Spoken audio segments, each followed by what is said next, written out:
আসসালামু আলাইকুম। সবাই কেমন আছেন? আশা করি সবাই অনেক ভালো আছেন। আমিও ভালো আছি আলহামদুলিল্লাহ। আজকে আসলে আপনাদের সাথে কিছু বিষয়ে কথা বলার জন্য আসছি। আমি আসলে জানি না আপনারা কথাগুলো কিভাবে নেবেন। প্লিজ কথাগুলো খারাপভাবে নেবেন না।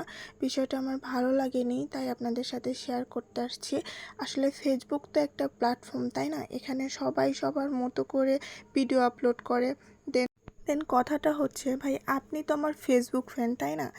আপনি আমার ভিডিওগুলো দেখবেন, আমার সুন্দর সুন্দর কমেন্ট করবেন, লাইক দিবেন, দেন আমার ফলোয়ার বাড়াবেন।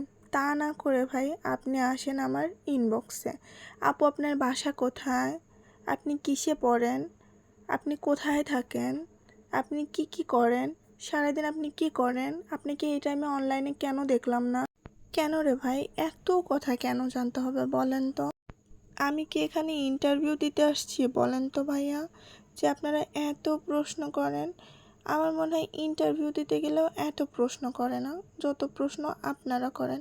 যাই হোক আপুরা এবং ভাইয়ারা, আপনারা কিছু মনে করবেন না প্লিজ। আমি সবাইকে বলি নাই, কিছু সংখ্যক মানুষকে আমি কথাগুলো বলেছি। তো প্লিজ আমার কথা যদি কোনো কেউ কষ্ট পেয়ে থাকেন, আমাকে প্লিজ ক্ষমা করে দিবেন। ভালো থাকবেন, সুস্থ থাকবেন। আল্লাহ হাফেজ। আসসালামু আলাইকুম।